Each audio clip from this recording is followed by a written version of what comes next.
hard to even remember how this whole genealogical saga began. It seems like I've been holding the story forever in the recesses of my heart, which is why it seemed obvious to me that I had no choice but to start looking for answers.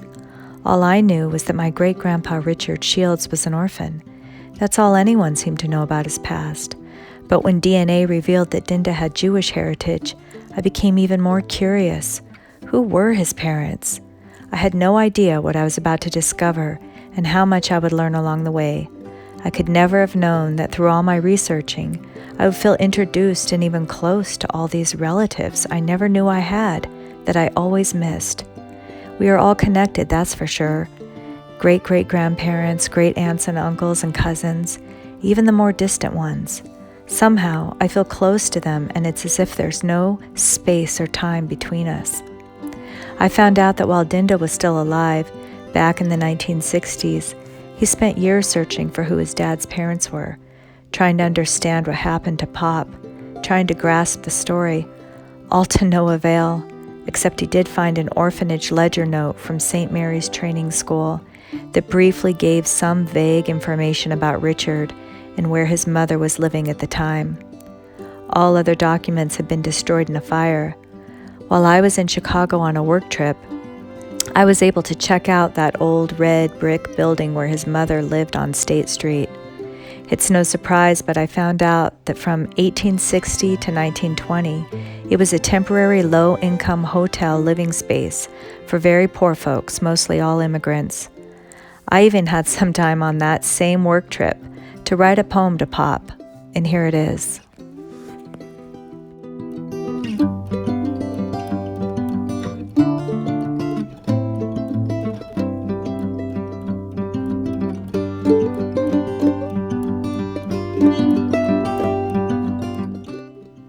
The bitter winds of Chicago toss me to and fro, like jazz taking flight. I'll freeze to the core until I'm covered, smoky and sweet in a blanket of blues. But for now I must wait and stand below giant skyscrapers torching the night. Lights blurring in streaks of red and orange, not one star to find. The memories of my ancestors whip across the lake, over the bridge, through the holes in my clothes, and blow tears from my eyes. Their fossilized secrets sleep in a dried-up ocean of immigrants, buried beneath the bustling streets. In some strange way, I almost remember, like a hazy dream or a name on the tip of my tongue. Is that what it was like for you too? Every time you put a pen to paper to write the name of your mother, unknown. Name of father, unknown. Place of birth, Chicago, Ireland, unknown.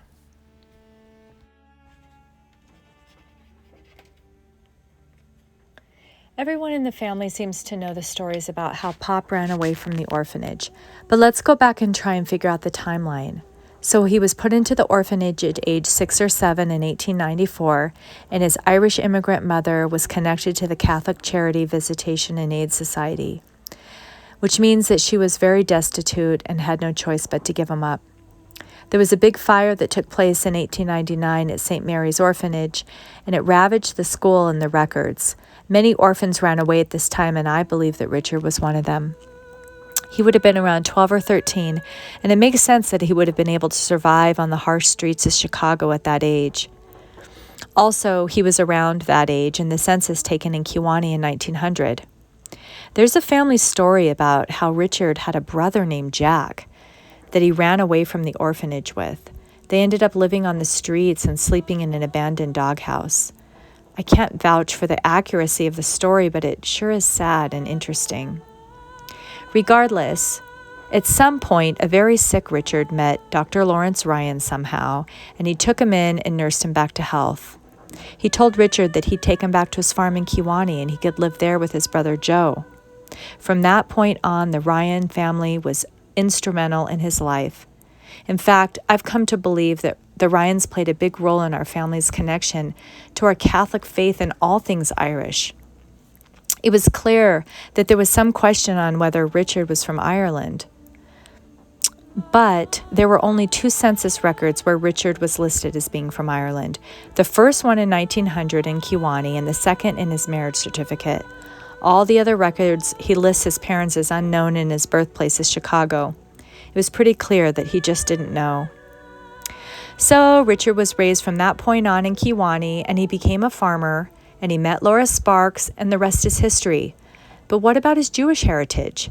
Whenever I would do any research on the ancestry sites for Dinda, I was always surprised by the myriad of different Jewish names listed as DNA relatives for Walter. Goldblatt, Cohen, Levi, Bernstein, Strauss, and so on. Most of them were third cousins, but one day a name appeared that struck me. The name of the match was Joan Summers, and when I checked her ethnicity, she was 100% Jewish. She was listed as a first cousin to second cousin. I contacted her, and she responded immediately. She was just as curious as I was to what our connection was. We struck up a friendly cousin-like relationship right away and decided to join forces in solving the mystery of how we were related. What a fantastic sleuthing team we made, and I can't even tell you how much fun we've had along the way. Joan's created some videos, and here she is to introduce herself to you all. Hi, I'm Joan Summers, and I'm your cousin. Before I get into the reasons I tested and the conclusions that were drawn, I thought it'd be a good idea to introduce myself because I realize that most of you have absolutely no idea who I am and how I'm related to you. And so I think I'll start from there. So when I got my DNA results back, I clicked on my DNA matches, and no one from my immediate family had tested, and none of my first cousins had tested.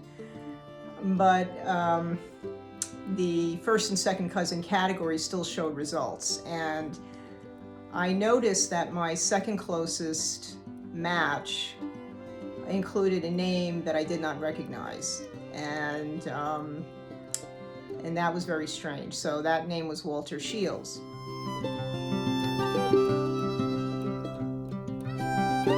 And we'll get into CM numbers, DNA, what they call CM numbers later, but I had a fairly high DNA number with him, and it was just really weird because there was no one in my family with the surname Shields, and I had no idea where this was coming from.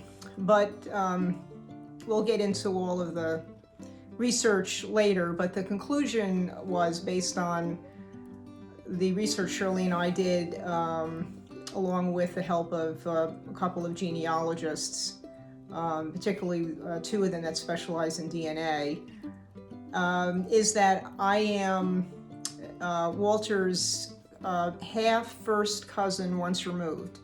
And once removed simply means I'm in a different generational line, so I'm 1 generation below him. And my father, his name was Edmund J. Summers, E-D-M-O-N-D, and Summers is S-O-M-M-E-R-S.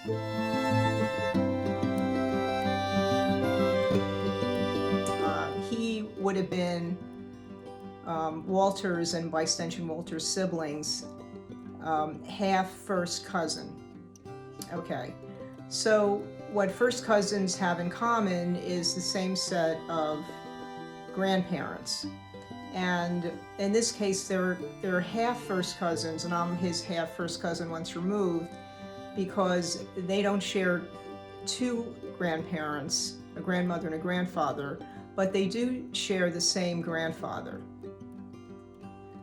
And so therefore, my grandmother, my paternal grandmother,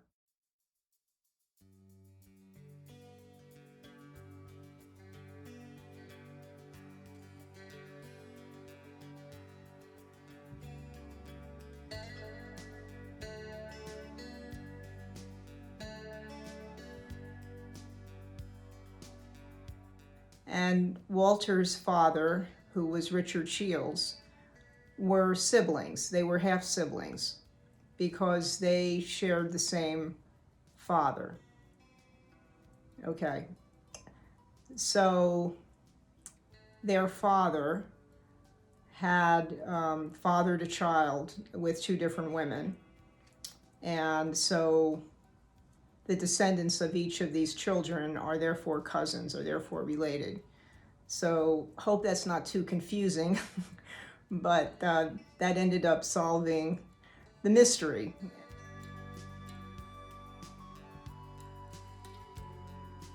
And of course, with DNA testing now, a lot of family mysteries, secrets are surfacing, and this was certainly one of them. So I'm going to get into the reasons I tested, and a sort of a sub mystery and that I found out about as well. But I just wanted to relay to you, who I was and how I was related, and of course, Walter's children, in other words, Richard's grandchildren, and my grandmother's grandchildren, I have a younger brother named Daniel Summers.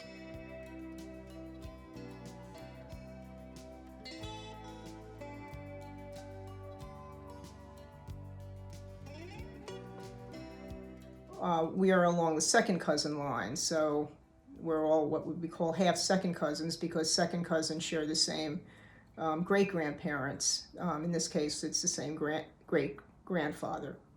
So that's it in a nutshell. Okay.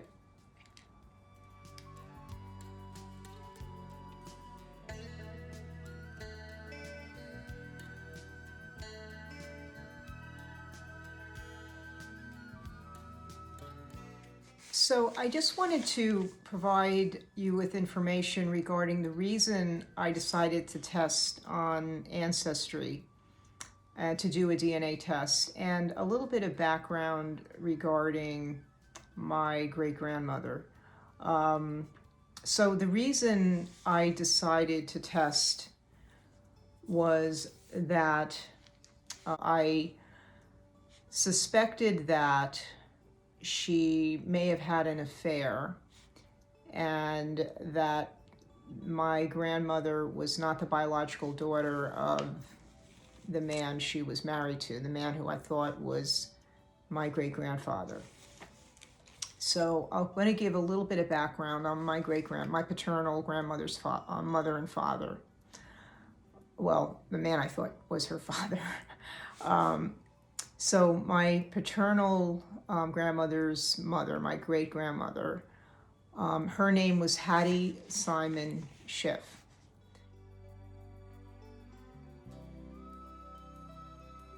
And she was born in New York City in 1874.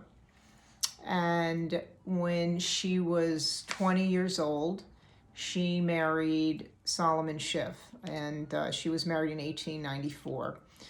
Solomon was born in Pennsylvania in 1866, and he had I think he had 6 siblings. And when he was a little boy, I think he was 5 or 6, he and his family moved to New York City. And so anyway, they married in 1894.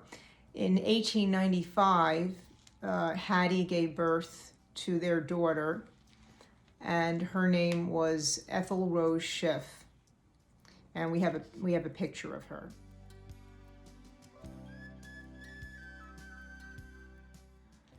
And unfortunately, when Ethel was 4 years old in 1899, she contracted meningitis and passed away. So this was a very tragic thing. Not, wasn't that uncommon in those days, but it was no less tragic. And what I heard was that after Ethel passed away, Hattie said that she did not want any more children. She was done having children. So, just interesting. And, but 4 years after Ethel died, she gave birth to my grandmother. So this was in August of 1903. And my grandmother was named, she liked French names apparently, and her first name was Hortense, and her middle name was Ethel.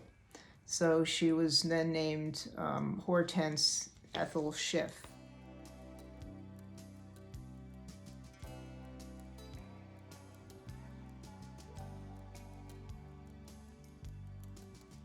And what's kind of interesting is that, you know, I always thought my grandmother was an only child, but she was the only surviving child. I mean, based upon the fact she had an older sister that she never knew, who passed away about 4 years before she was born.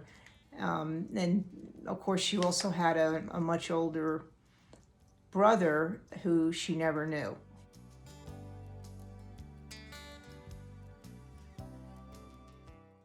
So, I mean, she, you know, it's just interesting that she had these two siblings that she never knew. So I just wanted to mention that. In addition to which, apparently the marriage between her and Solomon kind of deteriorated over time, and they had a lot of arguments.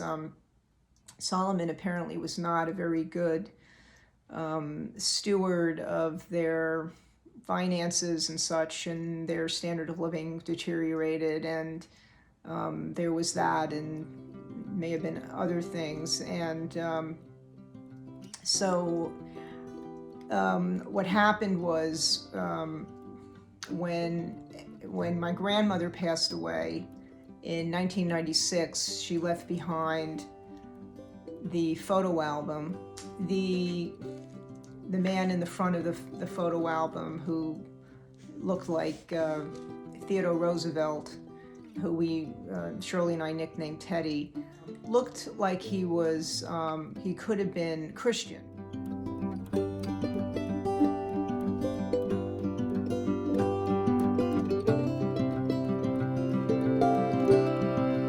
And so, given that we thought that this man may have been having an affair with my great-grandmother, because he was posing in pictures with her along with my grandmother and not Solomon, that just showed her to have you know, a very close relationship with this man. I thought that I might have some mixed ethnicity, and that this was possible.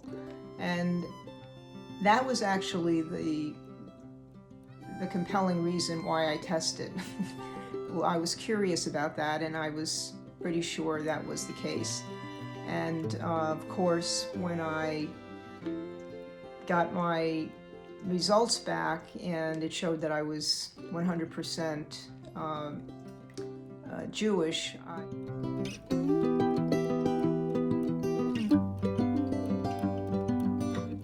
I erroneously concluded that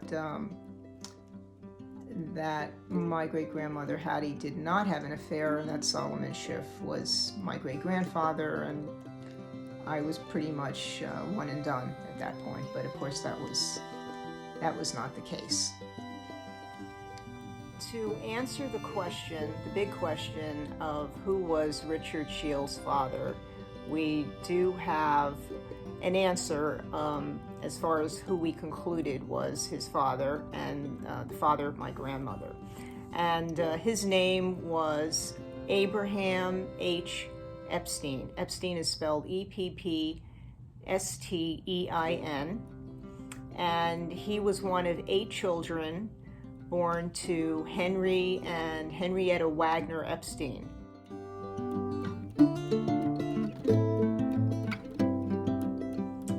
Her nickname was Yetta, Y-E-T-T-A, and Henry and Henrietta were actually born in Germany, in the Darmstadt area. The province they were from in Germany was Hesse.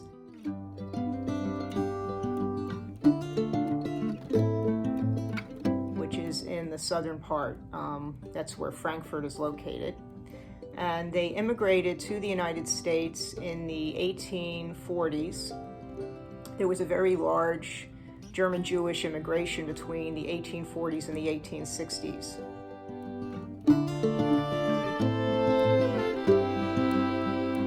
And they settled in New York City, and that's where they had their children between 1848 and 1867. 6 boys and 2 girls. And based on the research we had from the genealogists and putting together the trees from the matches, it was concluded that of the 6 brothers, one of them was the father.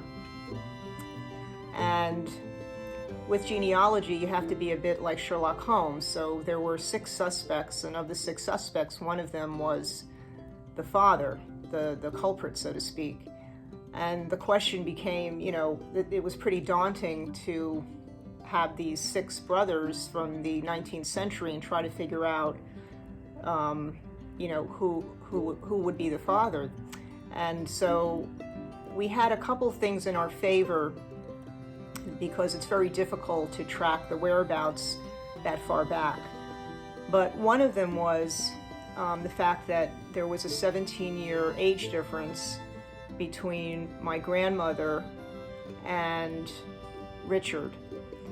And in those days, of course, people didn't live that long. And so we looked up if there were any death certificates for any of the brothers, and sure enough, of the 6 brothers, 3 of them passed away in the 1890s. And given that my grandmother was born in 1903, that completely eliminated them from contention. The second clue that we received that led us to the conclusion that Abraham was Richard's father was city directory lists that actually Angel, one of the genealogists, had, that showed him living in St. Paul, Minnesota between 1885 and 1899. So this was very significant because he was in the Midwest during the time that Richard would have been conceived. And that was quite revealing to me in particular, because I was always curious about the Chicago connection, because I never knew of any relatives really who were living in the Midwest from my family in the late 1880s. And anyway, so he was living in a hotel, a very prominent hotel called the Clarendon Hotel.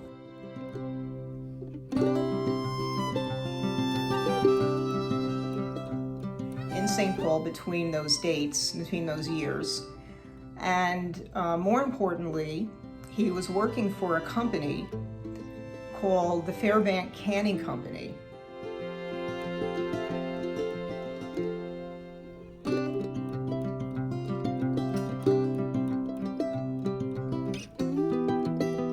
And they manufactured, kind of gross to me, but I guess there was demand for this at the time, cooked compressed corned beef, which sounds like it was a precursor to Spam.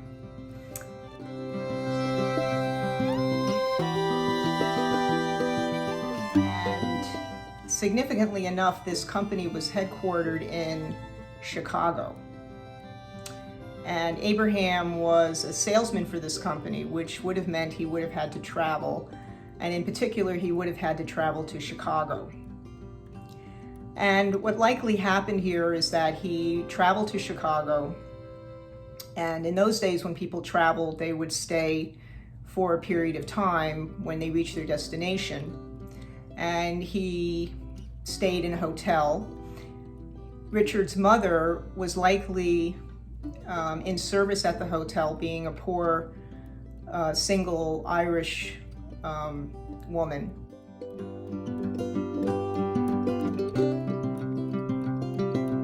And as the saying goes, Abraham likely hooked up with her, and given that he may have had the reputation of having, as they say, the moves,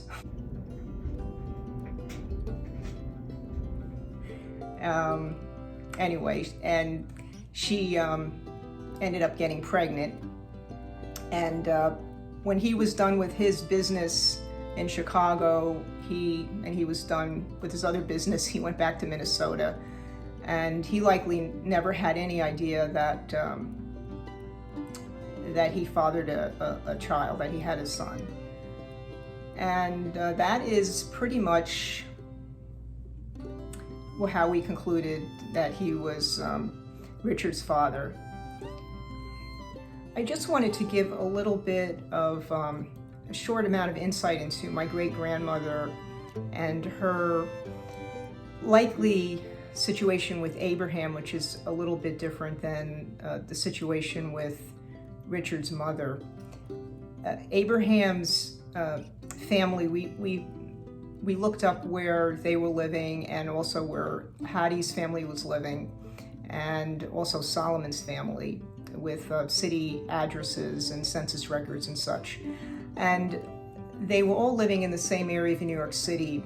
Solomon's parents, Hattie's parents, and Abraham's parents were all immigrants from Germany around the same time in the mid-1800s, and they all were living in the same area.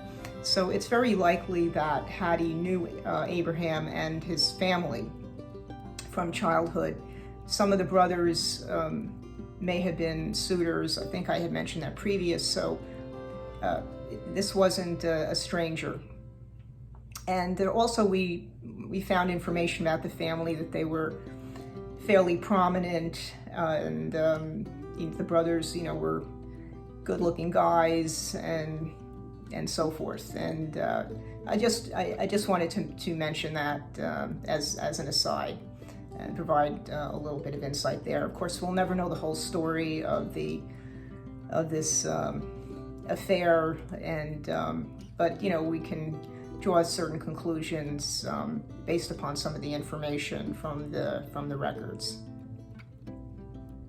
We thought it would be helpful to have a very, very brief history of cattle dealing in Germany.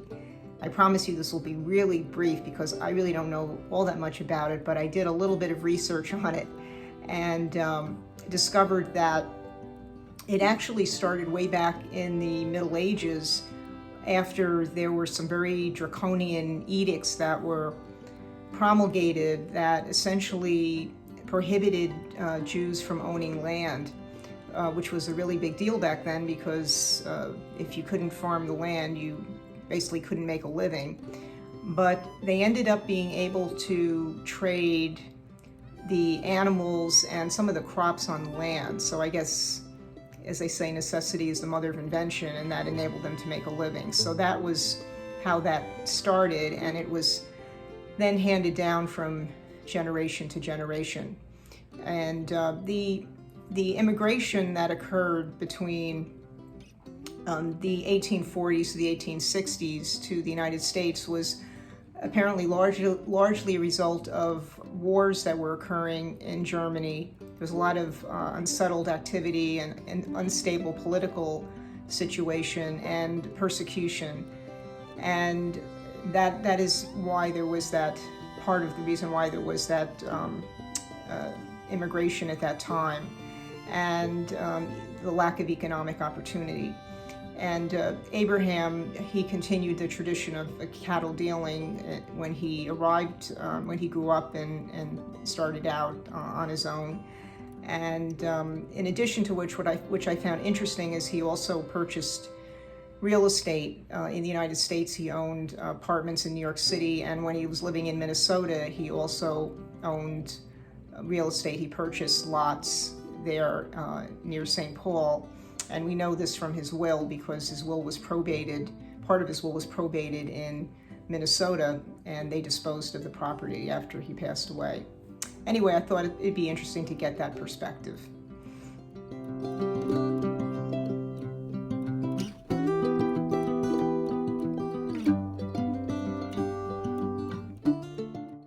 I wanted to provide you with a brief introduction for the next video, just to give some perspective. I got to meet one of the descendants, legitimate descendants of of one of the Epstein siblings of Abraham. And his oldest sister, Carrie Epstein, has a great-grandson who lives in Westchester County, New York, and his name is Paul Krauskopf. Carrie Epstein married a man named Marcus Krauskopf, who happened to be a rabbi. The great-grandson, Paul Krauskopf, never heard of Carrie Epstein. He'd never heard of the whole Epstein family, which I found very interesting. But he did know of his great-grandfather. So I actually was providing information to him that he was interested in. And in any event, Carrie Epstein, of course, would have been Richard Shields and my grandmother's aunt, and their son, Henry, who was Paul's grandfather, would have been their first cousin. Carrie Epstein and her husband had 4 other children in addition to Henry. And Henry was named after his grandfather, whose name was Henry Epstein. So that's very interesting. I'm just very surprised that Paul didn't know of his great-grandmother. And anyway, I put together a little video for you. And by the way, the necklace I have, Paul is a gemologist, and he was in the watch and jewelry business, and he made this and gave this to me while I was there. So that was very sweet. And anyway, but I hope you enjoy the video. I thought it would be nice to see one of the cousins on that side of the ledger. Hope you enjoy.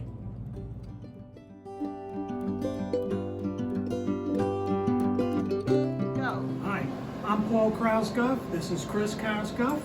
We just celebrated our 50th wedding anniversary.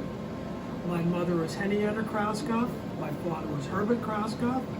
My grandfather was Henry Krauskopf, and my grandmother was Carrie Krauskopf. And I think that's about as far back as great-grandmother. Really?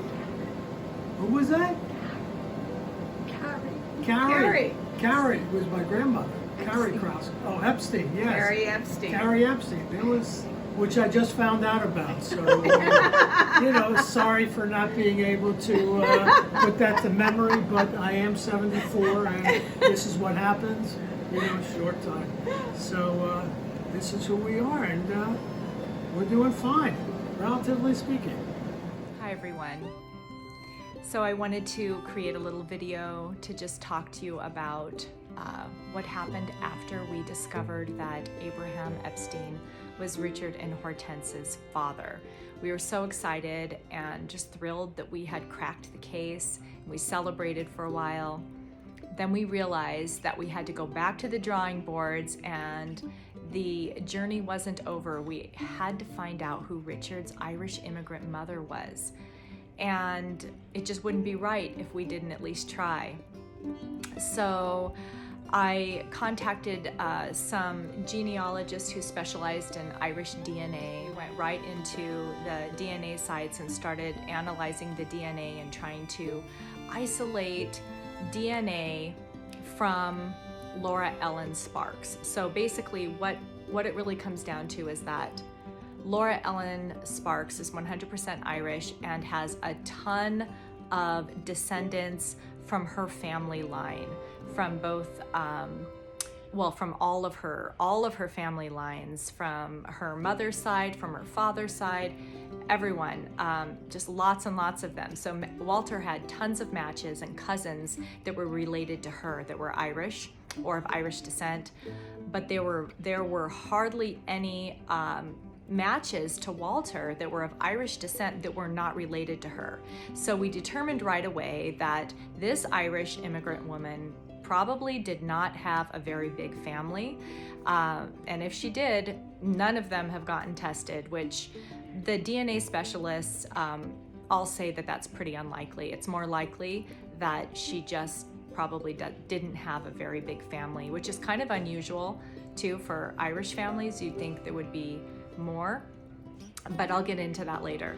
So one day I was looking on the MyHeritage DNA website, and I had uploaded Walter's DNA over there and was looking at it, and there was a match by the name of Dick Short that showed up, and he was pretty high centimorgans, which means he was a close relative to Dinda. He was about a second cousin or so.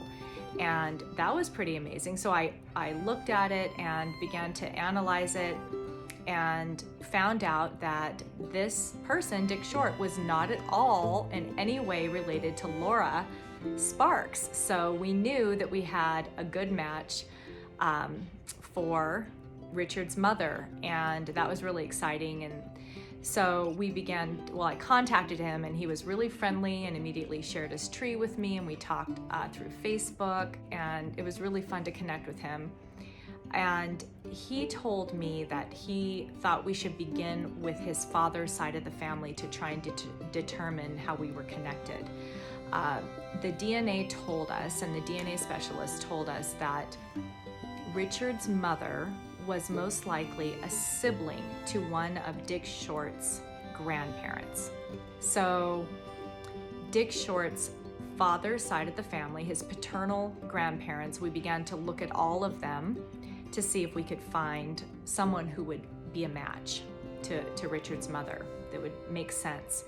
And long story short, we gave tests, we did all of this different stuff, and we determined that it was possible that Richard's mother was on Dick Short's father's mother's side of the family, which is the divine side. So Mercy was actually going to Ireland at this time, just like serendipitously, and I gave her a DNA test to meet up with Dick Short, go over to Lusk, Ireland, where the Devines lived. These are Dick Short's cousins on his dad's mother's side, and give them a test to take to see if they were a match with Walter. And it's so funny that it just felt so random and bizarre, but she actually pulled it off, and Dick wanted to meet her, and I sort of orchestrated this whole thing, and pretty amazing. So she actually gave a DNA test to these people, and one of them took the test and it actually came back negative, and Dinda was not at all related to the Devines, only Dick Short. So we had to sort of rule out his whole dad's side of the family, and then we went over to his mother's side, and his mother's side of the family is kind of a sad case. His mother was placed into an orphanage with her siblings, and he told me that he thought everyone on his mother's side of the family was extinct, and that he didn't know one cousin, any descendants, anyone whatsoever. And so that was one reason to why, once he made that connection that we're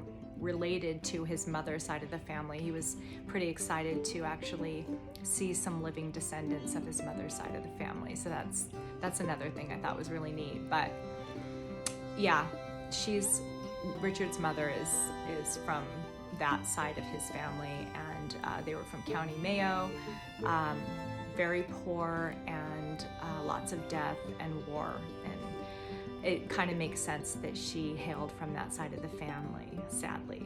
But she probably immigrated over to find a better life, and she seemed to have a lot of struggles and challenges, but we're still hopeful that maybe we can find her. Who knows? We can find the name, her name, and some more matches will show up, and we'll discover more. But for now, we have a pretty good picture of what was going on there, and at least we got to meet Dick Short. So, and Mercy has some stories she wants to tell us in the next video.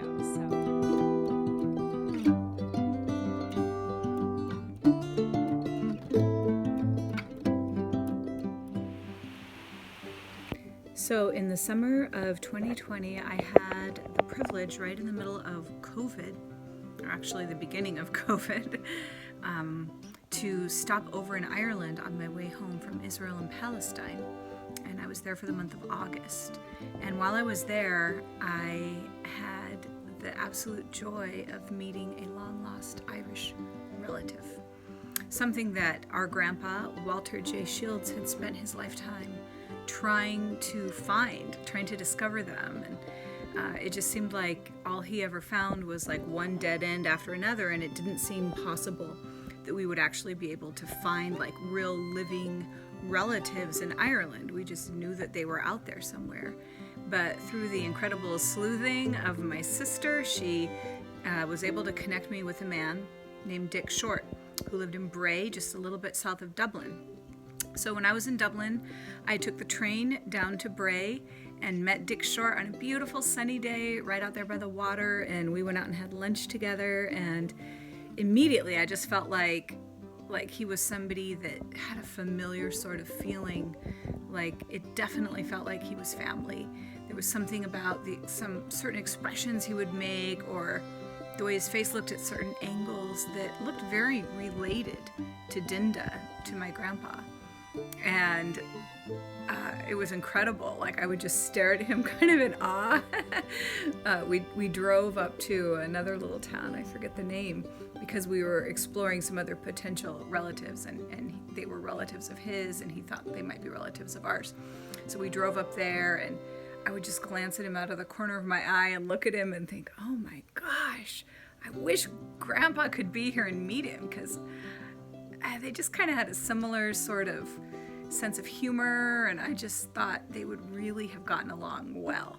And when we got up to the other little town and met the other just really sweet people, and I looked at them, I thought, these guys are darling, they're lovely. I didn't really feel a sense of like family the way that I did with Dick Short. And it turned out we weren't related to them at all, but we were actually related to Dick. And so we're still trying to figure out all the connection, but it's such a gift for us, and I can't wait for our families to get more connected together, for all of us to get connected with him. I think everyone's going to love him, and if he's brave enough, I hope that he will also enjoy meeting some of his crazy American family, who just is so thrilled to be back in connection. So that's my chapter 1 of what is hopefully going to be a very long and beautiful story.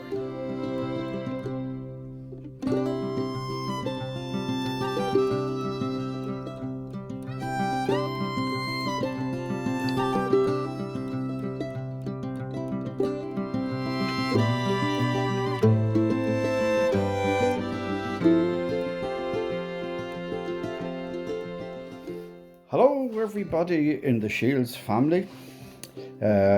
My name's Dick Short. I was contacted last year by Shirley Joe with the tantalizing prospect of being related to you.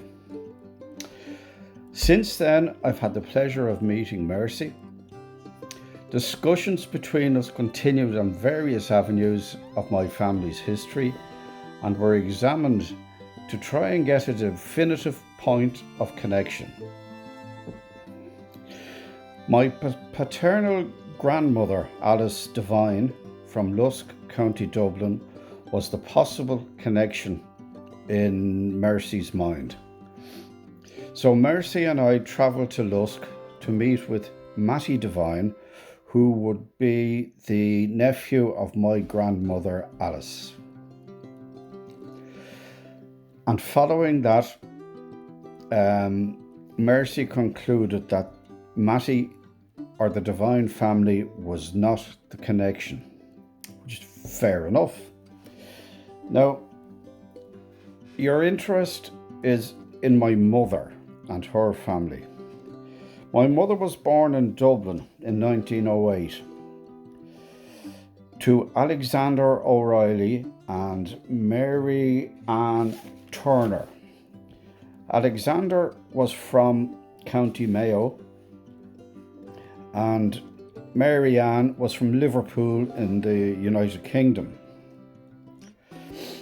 Alexander was a farmer's son from County Mayo, as I said, and they had 3 children, one of which, of course, was my mother. Alexander the father was killed in World War I in the Somme in 1916. I don't know what happened to her mother, Alexander's wife.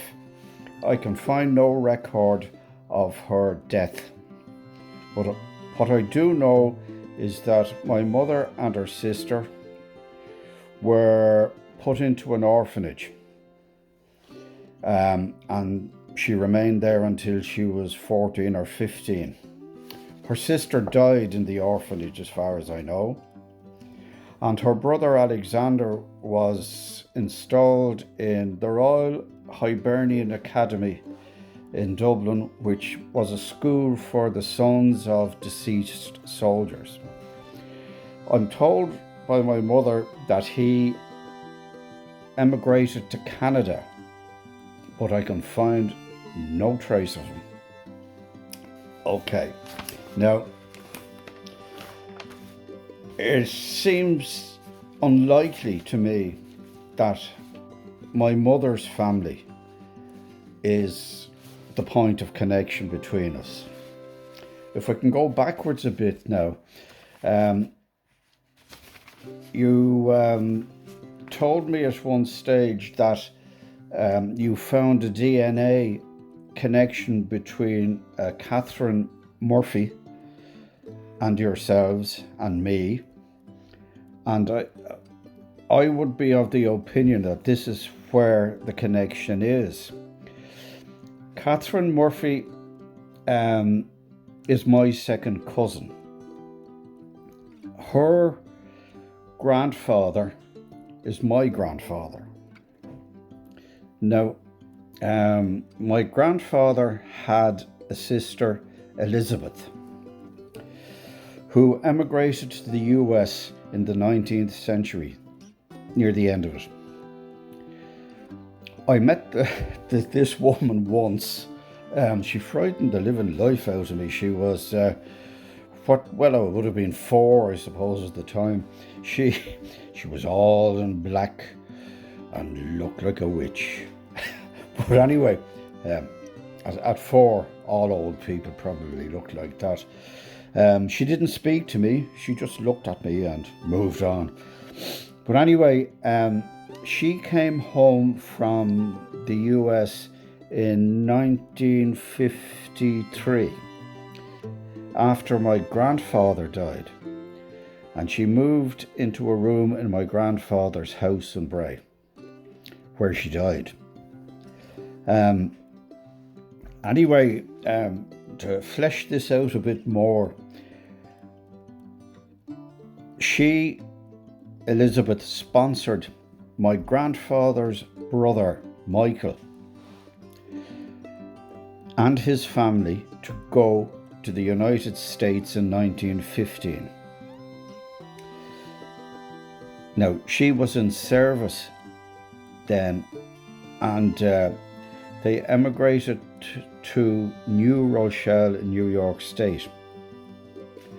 Now, where Elizabeth was before that, I don't know.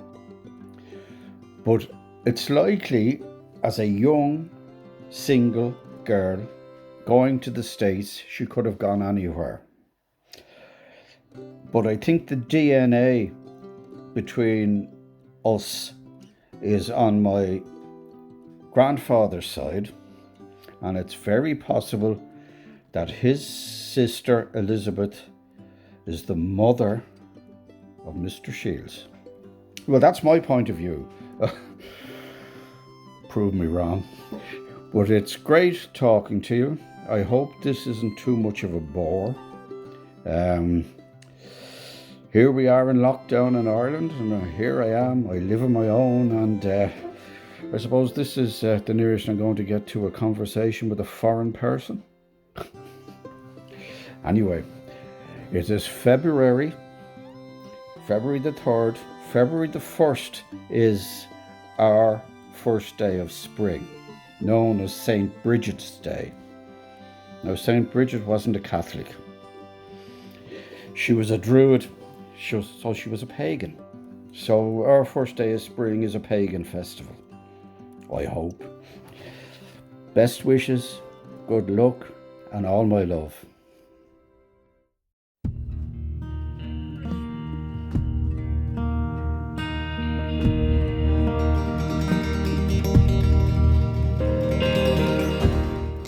It has been so long that I've been working on this project that genealogy really has become a part of my life. It's so amazing that we actually found Dinda's biological grandfather.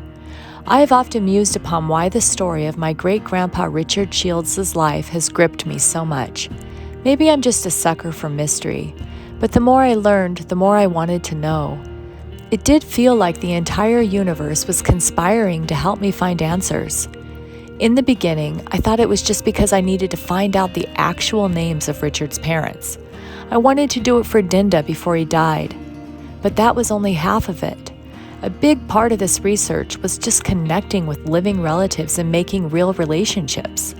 Another part was connecting to the stories of my ancestors' lives, realizing their humanity and feeling empathy and compassion for all of them, realizing that I am part of them and they are still with me now. Maybe making these discoveries has somehow made things right, reconciled something. At least it feels that way to me. This journey has brought me into a deeper realization of how precious life is for each one of us, how everyone matters, everyone counts, everyone belongs, everyone is someone and no one is nobody. We owe so much gratitude to those who came before us, and we honor them by living our lives in fullness now. Joan and I would never have been able to make this happen without the incredible knowledge and help from so many people. Joan and I would like to give special thanks to Dick Short, Paul Krauscroft, ancestry genealogist Barry Klein, We Go Way Back genealogist Meryl Schumacher, historian Clark Kidder, Ellen from Ancestry Sisters, DNA specialist Kim Haskett, cousin Terry Shields, my sister Mercy Aiken, Joan's mother Sylvia Summers, who was so supportive and offered insight based on her knowledge and memories, and my husband Felice Otero, who is my very sound sounding board and provided so much support. I would like to thank all the other relatives who found photos and answered questions. Most of all, we would like to thank our third pillar, Angel Wilmoth, from Destination the Past, who is the most gifted family historian ever. I was put into contact with her from another DNA relative of Walter's, who suggested I reach out to her for some help. It turns out that she was born and raised in another town very close to Kewanee. We were both amazed by this serendipitous connection, and she was really moved by the story of Richard. Angel generously and graciously dedicated countless hours of research and volunteered her knowledge and time in order to help find answers. She truly is an angel. To be continued.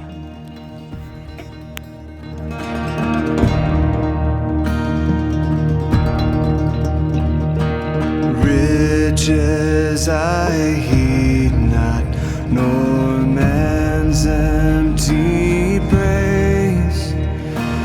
Thou mine inheritance now and always.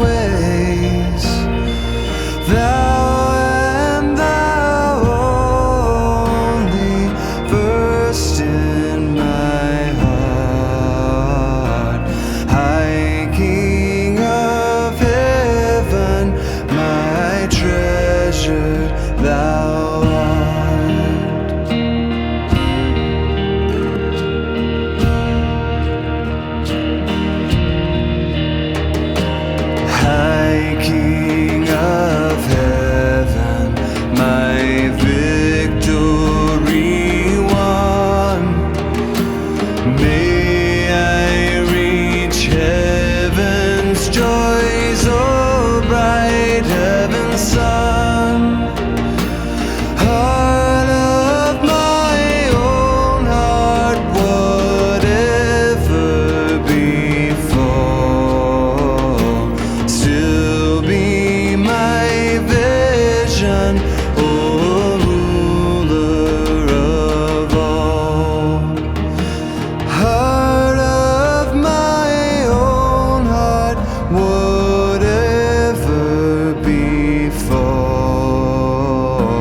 still be my vision.